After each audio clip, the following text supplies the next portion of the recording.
Hello and welcome to India Business Hour. I'm Parikshit Luthra. You can now watch India Business Hour live on our YouTube page at 7 p.m. every weeknight, 60 minutes before the TV broadcast. Here are the key headlines we are tracking at this hour. Mukesh Ambani will stay as the chairman of Reliance Industries at least for the next 5 years. Proposes the induction of Isha, Akash and Anant to the company's board at the 46th annual general meeting. Ambani expresses confidence in creating value multiple times greater in the coming decade than over the past 45 years. Marquee investors showing interest in Reliance Retail, which is now valued at $100 billion, says Mukesh Ambani. The newly minted Jio Financial Services is planning to enter the insurance business. Jio brand takes center stage at the AGM. Jio Air Fiber to be launched in a few weeks to offer fixed wireless broadband service. Ambani also promises AI for all with India-specific artificial intelligence models. The government says that 58 companies, including all major laptop companies, have applied for the revised IT hardware PLI scheme. Add that there won't be any more extension to the 31st August deadline.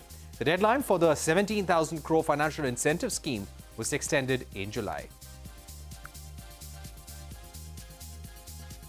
US Commerce Secretary Gina Raimondo meets her Chinese counterparts in Beijing, seeks a stable economic relationship while also admitting that both nations have a complicated and challenging relationship. Former Governor of Bank of England Mark Carney warns that China's growth slowdown could be structural and not cyclical. Carney, who is also the chairman of Brookfield Asset Management, says India is a priority market and attractive due to competitive edge in data and software. The Reserve Bank flags rapid growth in unsecured lending by NBFCs in a recent meeting with senior executives, asks companies to be aware of the risks associated and asks them to make adequate provisions. NBFC CEOs highlighted the role of fintech companies in driving the expansion.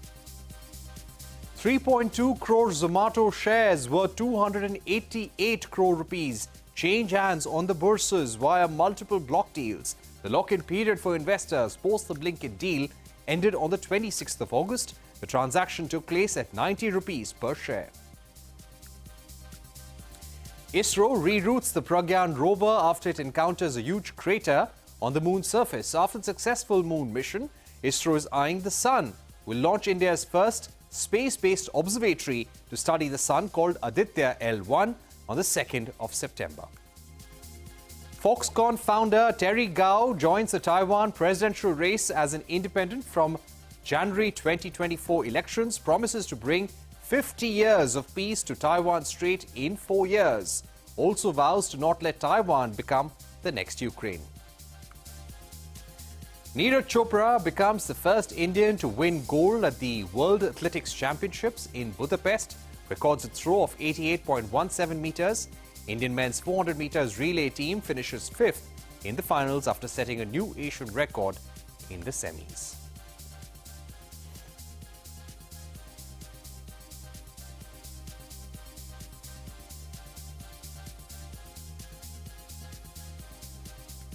The big story, Reliance Industries held its 46th annual general meeting today.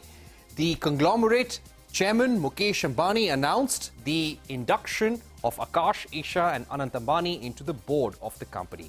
Mukesh Ambani will remain as chairman for the next 5 years. There were a slew of new launch plans, including Jio Air Fiber, a fixed wireless broadband service. Mukesh Ambani expects Reliance Retail to be the fastest growing business in the group in terms of revenue. Retail business is now valued at more than $100 billion, and Ambani hinted at potential new investments by marquee players. Here are the key highlights from the Reliance AGM. The best way to describe this new Reliance is that we have now become a new age technology company with distinctive capabilities. At the 46th annual general meeting, Reliance Chairman Mukesh Ambani laid out the group's growth blueprint, starting with the digital services business. Reliance Jio is aiming to build an enterprise connectivity business similar to the scale of its consumer business. Ambani announced that Jio Air Fiber, the conglomerate's ambitious wireless broadband service, would be launched on the 19th of September. Through optical fiber, we can currently connect around 15,000 premises daily. But with Jio Air Fiber, we can supercharge this expansion with up to 150,000 connections per day. This is a tenfold increase, expanding our addressable market over the next 3 years to over 200 million high-paying homes and premises. Announced. Calling the artificial intelligence revolution as Jio's most exciting growth frontier, the Reliance chairman spoke about the need for India to harness AI for innovation, growth and national prosperity. Ambani said that Jio platforms wanted to lead the effort in developing India-specific AI models. 7 years ago, Jio promised broadband connectivity to everyone, everywhere. We have delivered.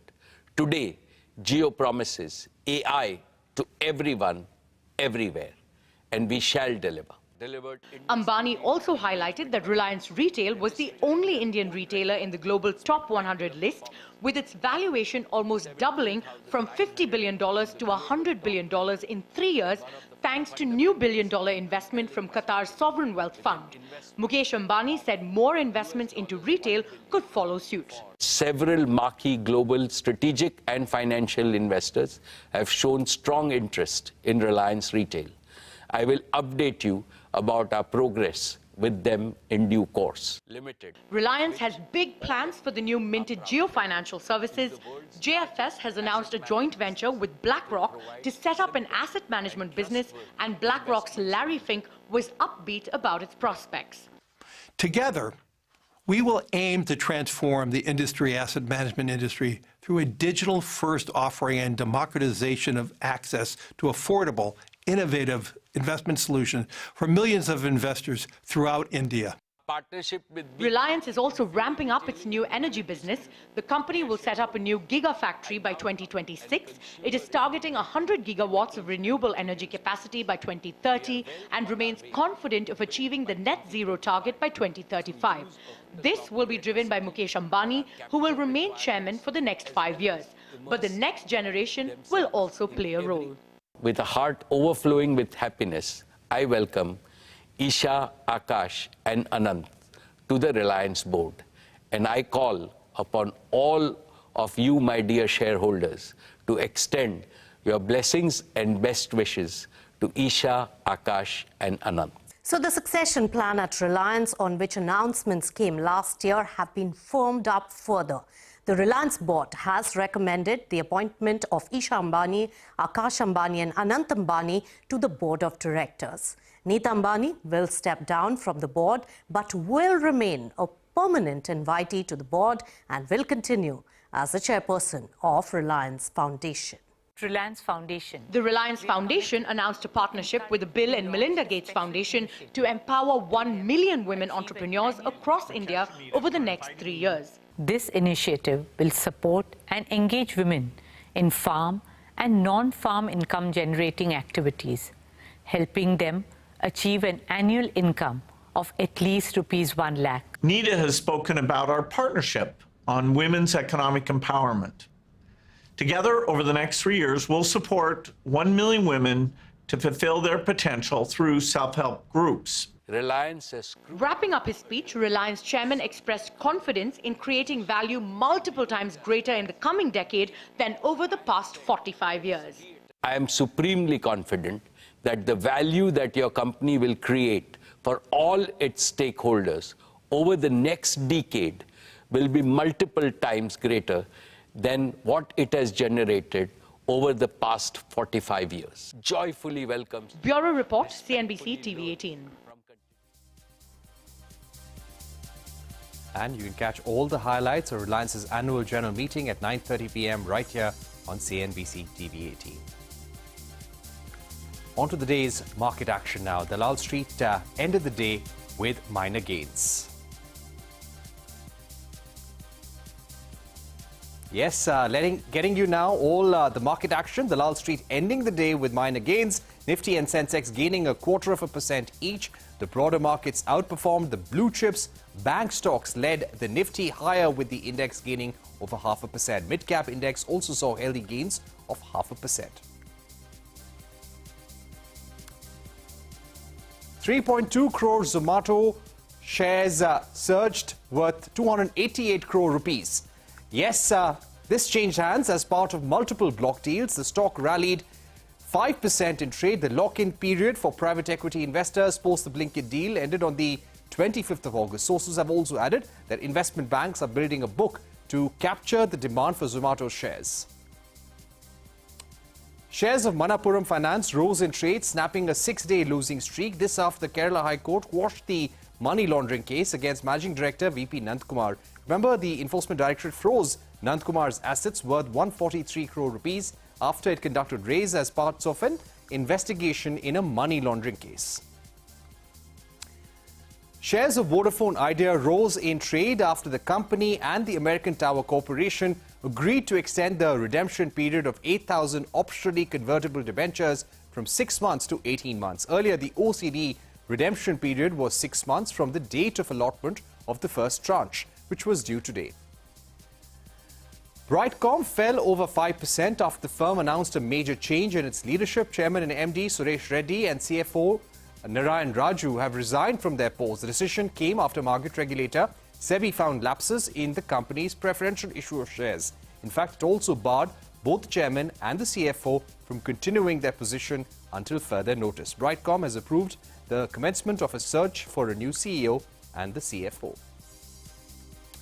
The reworked 17,000 crore rupee production-linked incentive scheme for IT hardware has seen better than expected response. The government says that 58 applications from both domestic and international manufacturers have come in. CNBC TV18's Ashwin Kumar reports on the carrot and stick method the government has used to push its Make in India aspirations. Well, the government's PLI push for electronics manufacturing has yielded results for mobile manufacturing. But the mobile story has not been replicated for other consumer electronics like laptops, tablets, as well as PCs. Now, the government sought to correct this anomaly by boosting the PLI for IT hardware. Version 2.0 saw the incentive more than double to 17,000 crore rupees. A total of 58 applications from players, both domestic and international, have come in, and the government is enthused by the response. We learned that given the response, the government does not plan to extend the deadline beyond 31st of August. And the process for approval of these applications will begin in September. One reason for this enthusiastic response, the government officials believe, is its decision to restrict the import of laptops, tablets and PCs under the normal route. The move may have stemmed from the lackluster response that was received to the original PLI, did not find many takers, but this move sparked such an apprehension so strong that the DGFT had to come out with another notification, a second one, within 24 hours, postponing the restrictions till the 1st of November. It also began engaging with the industry to explain the rationale. From the get-go, I think this was communicated incorrectly. This is not about import restrictions at all. So this is really an import management framework. Okay. We want to be very careful about what is the hardware coming, where is it coming from. We want to be clear that we want more and more trusted hardware. This is not some hathoda way of making people manufacture in India. I can assure you that. The move also echoed with trade partners. US Trade Representative Catherine Tai met Commerce Minister Piyush Goyal to convey the USA's concerns. A formal statement after the meet says, and I quote, she noted that there were stakeholders that needed an opportunity to review and provide input to ensure that the policy, if implemented, does not have an adverse impact on US exports to India. Ambassador Tai and Minister Goyal agreed to explore this issue further and find a solution that addresses both countries' concerns. End quote. Eric Garcetti, the US ambassador to India, also voiced his concerns. We're absolutely engaged. And first and foremost, since we're friends, we want to listen. Where are you trying to go with this policy, and how can we get there together? It's a tax on doing business, potentially, in India, and we want to make sure that there's nothing that holds back American investment here in India to create jobs here in India, and vice versa. 58 leading companies have registered under the PLI scheme, including Dell and HP. But this does not mean that the industry has stopped being concerned. It still believes that the government should provide a 6 to 9 month window to migrate to the new regime. In New Delhi, Ashwin Kumar. And US Trade Representative Catherine Tai spoke exclusively to CNBC. She said, and I quote, the stars are in alignment between India and the US across all policy areas, end of quote. She said both nations are bearing the hatchet on several WTO issues, and India has agreed to withdraw retaliatory tariffs. When asked about a potential free trade agreement between India and US, this is what she had to say. I think in our partnership with India, what we see is an opportunity to put our economies side by side, to map out where we have complementary strengths, where we have complementary needs, and to adapt our approaches from a traditional, fully comprehensive, liberalizing model to one where we can be more strategic, where we can figure out how we can complement each other and make ourselves more secure and resilient, and how we can industrialize and develop. So we're looking for a different kind of win-win outcome. And I actually think that India may be a very unique and adaptable partner for these purposes. And we're certainly looking forward to seeing where we can go with this. International headlines now. Shares of crisis-hit Chinese real estate company Evergrande plunged 87% as it resumed trading after more than a year. The resumption of trade comes as the company posted a loss of nearly $5.4 billion. The company last traded on the Hong Kong exchange in March last year before it defaulted on some loans, slipping into a liquidity crisis. Former Governor of Bank of England, Mark Carney, has warned that China's growth slowdown could be structural and not cyclical. Speaking exclusively to Shireen Ban, Carney, who is also the chairman of Brookfield Asset Management, said India is a priority market and an attractive destination due to the competitive edge in data and software. I've got to acknowledge what's going on in China and the slowdown there, which is not a cyclical slowdown. They're dealing with real structural issues in the property sector, for example. They'll work their way through, but we're going to see probably slower growth for a period of time, certainly than we're used to out of China, for a period of time as they work through. So that's one of the headwinds for the global economy. All aspects of data, but are where we're most interested and exposed and where we have expertise is data centers, building data centers, providing clean power for data centers, helping with compute, and the explosive growth, not just because of the growth in the middle class in India, the well-remarked innovation with UPI and Advar and others, but also because the export engines and the comparative advantage that India has in data processing, data management, and software. So that's a fundamental growth that's attractive. If I'm looking where to site a value chain, this is an incredibly attractive market, and I just listed a bunch of things that play into the types of areas that Brookfield likes to invest. Coming up on India Business Hour, Golden Boy Neeraj Chopra shines at the World Athletics Championships in Budapest. And you can also catch all CNBC TV18 news and updates on Facebook, X, Threads, Instagram and Jio Cinema.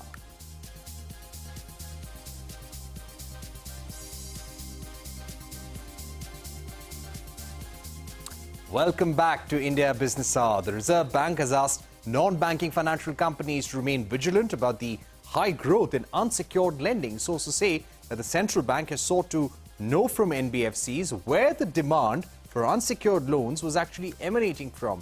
Ritu Singh gets us more. Ritu, just explain us what you're getting to know. Well, some of the largest NBFCs in the ecosystem, whether it is Bajaj Finance or Piramal Capital, have publicly expressed concerns about the high spurt in unsecured retail lending, and that hasn't really gone unnoticed by the regulator either, because we've been given to understand that in a meeting with NBFC CEOs last week at the RBI headquarters, the regulator did take note of this high growth in the unsecured lending portfolio of NBFCs and asked them to remain vigilant on it. We also given to understand from people that were part of the meeting that the regulator wanted to know where this sudden spurt in demand was coming from, especially post-COVID, and whether a lot of it was led by fintechs. The messaging was clear: in good times, don't let down your guards and remain vigilant and provide prudently on this portfolio. This is something that the RBI will closely watch out for. Remember, unsecured retail lending as a part of overall retail portfolio of NBFCs has already crossed 16.4% compared to say 11-12% pre-COVID, and it is expected to rise further this year as per some reports to 18% or so of the overall retail lending portfolio. So it is a significant portion of their loans, and therefore RBI has advised NBFCs to remain vigilant. And the government has said that about 20% of the over 50 crore Jan Dhan accounts lie dormant, even as the deposit base is swelled to 2 lakh crore rupees. The government has said that this is in line with the industry trend. The centre has temporarily halted the export of basmati rice being sold for less than $1,200 a tonne. However, shipments that are above the price threshold will be allowed. The move is aimed at reining in domestic prices as well as checking non-basmati exports which are prohibited but being exported in the garb of basmati. Meesho, which became India's first horizontal e-commerce company to turn profitable, is aiming to have 10 million small business selling on its platform by 2027. Speaking exclusively to CNBC TV18 about the company's plans to go public, CEO Vidit Atre said they are looking at a 2-year timeline. We haven't kind of fixed on a timeline and deadline. Right? You told me earlier, once we reach profitability, that's the next plan. So how So we are closer to that. That's why, right? Like, so internally things we control. We control profitability, we control growth, and I would say we have done much better than the plans we had made as a company. So yeah, I think it's closer than when we last spoke about it. But I think a lot of that Are the investment bankers in place? No, I don't think we are as close yet. Okay. But I would say, right, like it depends a lot on the timing when markets are open to kind of companies like us. But I would say all things in the right direction. And when we feel the timing is right, I think it'll happen. It'll happen soon. I don't think it's going to be much later. I would say internally we look at time period of the next 2 years. But yeah, it should happen soon.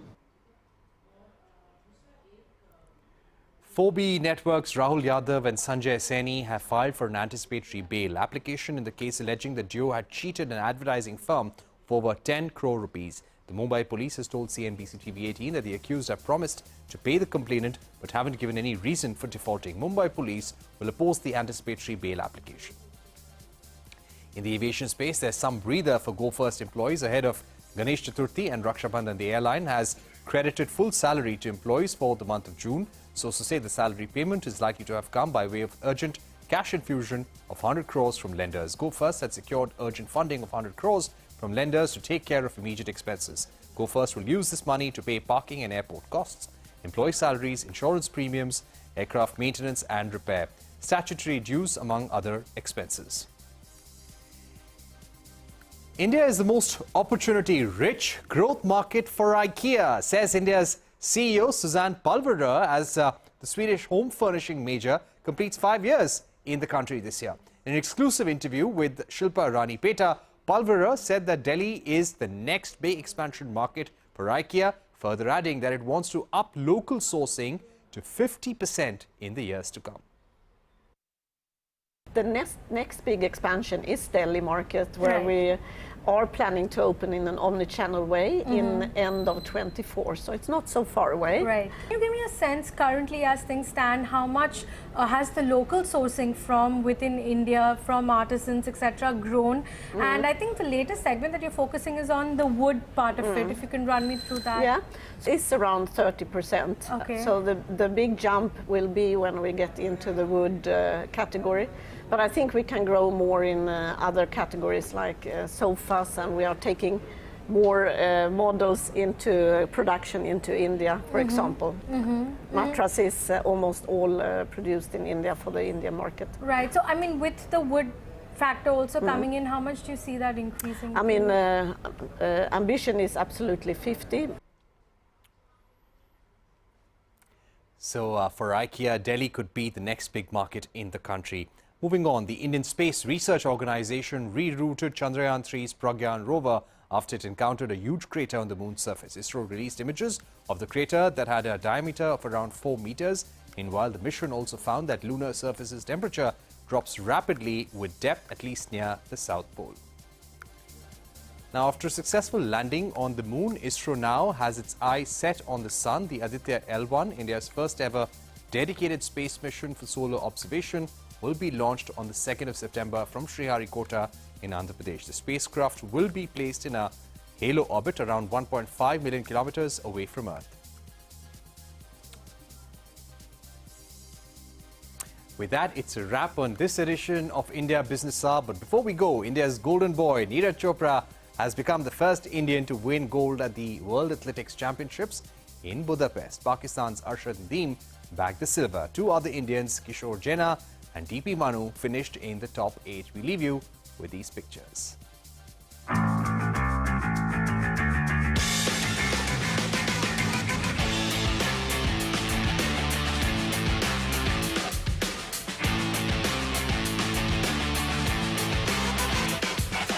सभी बोलते थे कि यही चीज, यही medal बचा था, तो वो भी आज पूरा हो गया है। और बस वो 90 मीटर वाला सवाल अभी हमको वो करना बाकी है। कोई बात नहीं, आज मैं सोच रहा था हो जाएगा, पर मेडल बहुत ज़्यादा इंपॉर्टेंट था, गोल्ड मेडल। तो अभी अपने पास है ये, और अभी अगले और कॉम्पिटिशन्स हैं, अभी टाइम है, तो उनमें और ज़्यादा जोर लगाएंगे।